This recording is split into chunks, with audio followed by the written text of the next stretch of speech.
Este podcast é um oferecimento de Nadai Ferro e Aço 012 3832 7124, Ubatuba, São Paulo.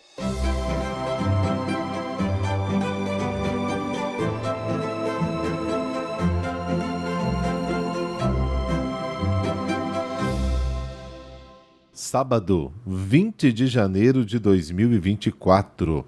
Hoje a igreja se veste com as cores do martírio para celebrar São Sebastião. Sejam mais uma vez muito bem-vindos.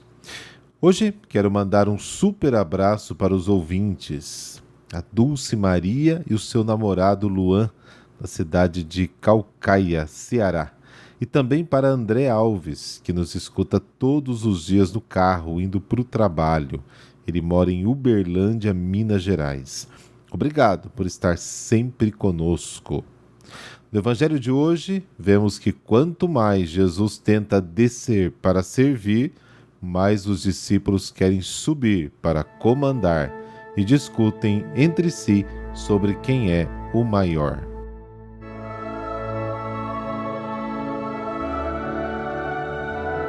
Pelo sinal da Santa Cruz, livrai-nos Deus, nosso Senhor, dos nossos inimigos. Cantem vossa glória, Senhor, os nossos lábios. Cantem nossos corações e nossa vida. E já que é vosso dom tudo que somos, para vós se oriente também todo o nosso viver. Amém.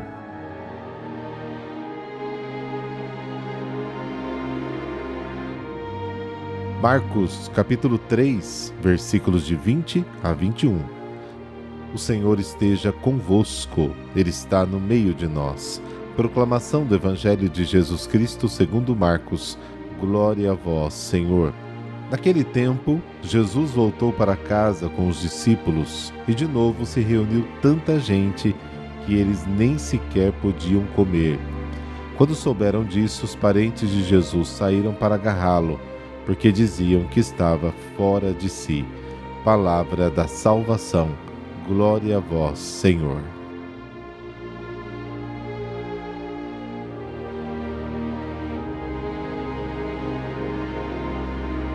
Neste momento, o Evangelho começa a apresentar as primeiras respostas dos homens ao problema fundamental: quem é Jesus?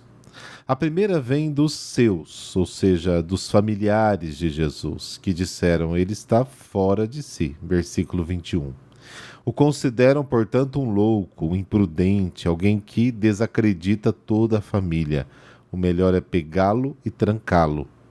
Este texto nos revela o modo de pensar dos homens, que carecem de qualquer compreensão das exigências absolutas de Deus. Não compreendem que um homem pode estar inteiramente ocupado com os interesses de Deus e dedicar-se completamente ao seu serviço. Esta cegueira é sempre um perigo para os parentes de homens a quem Deus chama para um determinado serviço. E é uma advertência para nos protegermos contra pensamentos de ordem simplesmente natural e contra preocupações burguesas em relação ao bom nome, à saúde, aos negócios. Jesus está fora dessas categorias e também coloca os seus discípulos ao serviço das necessidades totalitárias de Deus. Mais tarde, os seus familiares voltarão, com tudo. Marcos capítulo 3, versículos de 31 a 35. E o regresso de Jesus à sua pátria deixará clara a mesma recusa em acreditar nele. Marcos capítulo 6. Segundo os seus, Jesus deveria ter um pouco mais de bom senso. Deveria investir melhor nas suas qualidades para ter mais poder, para ganhar mais, para valer mais. Segundo o seu povo, estes são os meios úteis para o triunfo do bem, para tirar o poder dos maus, para dirigir tudo para o bem e, sobretudo, para a glória de Deus. Jesus, por outro lado, valoriza, está do lado daqueles que são os mais simples, dos pequenos do reino. Ele está fora de si, ele é louco. Para nós que trocamos a inteligência pela astúcia, Sábio é aquele que busca o lucro e a vantagem pessoal e não o bem e a verdade. Este bom senso humano enganou os parentes de Jesus, enganará Judas e muitos outros depois dele, quiçá também a nós. Jesus foi e será rejeitado precisamente porque era humilde e humilhado. Mas esta loucura dele é a sabedoria de Deus? Enquanto os judeus pedem milagres e os gregos buscam a sabedoria, nós pregamos Cristo crucificado, escândalo para os judeus, loucura para os gentios, mas para aqueles que são chamados, tanto os judeus como os gregos, pregamos a Cristo, o poder de Deus e a sabedoria de Deus, porque o que é loucura de Deus é mais sábio do que os homens, e o que é fraqueza de Deus é mais forte do que os homens. 1 Coríntios capítulo 1. Estar com Jesus exige a mudança do pensamento do homem para o pensamento de Deus. Sem esta conversão radical da mente e do coração, permanecemos fora da sua família, mesmo que pareçamos amá-lo. Sem uma conversão radical, na realidade, não o amamos, mas a nós mesmos e aos nossos próprios interesses, projetos que projetamos nele, prontos a segui-lo quando ele nos segue e capturá-lo quando ele não nos segue. Isso não é amor, mas egoísmo, é a tentativa de assimilá-lo a nós em vez de assimilarmos a ele. Mesmo na oração, existe a tentação constante de pedir a Deus que faça a nossa vontade em vez da sua. E, claro, sempre com um bom propósito, né? Aquela velha história. De bom propósito, o inferno está cheio.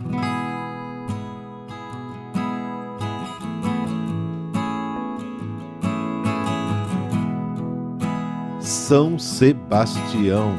Ele nasceu em Narbona, França, em 256, num lar cristão. Ainda pequeno, a família se mudou para Milão, na Itália, onde ele cresceu e estudou. Sebastião seguiu a carreira militar do pai. No exército romano, chegou por méritos a ser capitão da primeira corte de guarda pretoriana, ou seja, do próprio imperador Diocleciano, que muito o estimava, sem saber que ele era cristão. Embora fidelíssimo nas obrigações do exército, Sebastião não participava das manifestações idólatras aos deuses pagãos e nem das perseguições, prisões e execuções dos cristãos. Antes, discretamente, a eles visitava, levando ânimo e conforto nas provações, os protegendo quando possível. Seu cargo permitia também acesso a muitos lugares e pessoas, do que ele se utilizava para fazer profícuo apostolado. Identificado e denunciado como cristão, compareceu ao julgamento do imperador, que procurou dissuadi-lo da fé, com promessas e depois ameaças. Resistindo, Sebastião foi condenado a morrer flechado como punição exemplar. Abandonado pelos soldados e dado como morto, Sebastião foi encontrado ainda vivo, à noite, amarrado a um tronco e cravado de flechas. Foi encontrado por Santa Irene. Ela, viúva do mártir Cástulo, que procurava o seu corpo para lhe dar sepultura, o levou para sua casa e o tratou. Bom, depois de curado, Sebastião corajosamente se apresentou ao imperador, reprovando-lhe a iniquidade da perseguição aos cristãos. Diocleciano, estupefato e enraivecido, novamente o condenou à morte por espancamento com bolas de chumbo.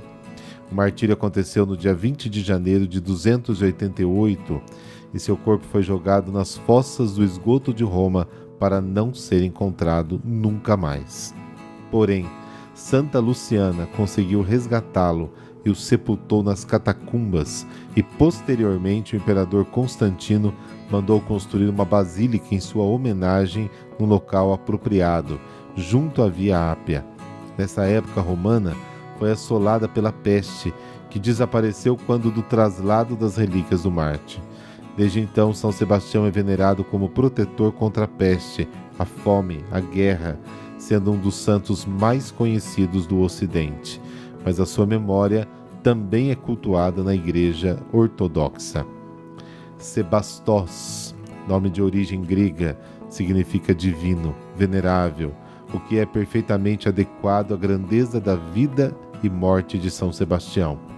Militou ele tanto no exército regular quanto no exército de Cristo, cumprindo sempre o seu dever, mas respeitando a hierarquia correta, como ensina São Pedro. É preciso obedecer antes a Deus do que aos homens. Atos capítulo 5. Ó Deus dos exércitos, que combateis o erro e o pecado, dai-nos a graça da intercessão e a coragem de vosso glorioso capitão, São Sebastião, para que saibamos obedecer à divina ordem de confortar os irmãos nas suas necessidades e denunciar corajosamente os erros deste mundo. Amém. Por intercessão de São Sebastião, dessa bênção de Deus Todo-Poderoso, Pai, Filho, Espírito Santo. Amém. Bom sábado e bons momentos com a sua família. Até amanhã.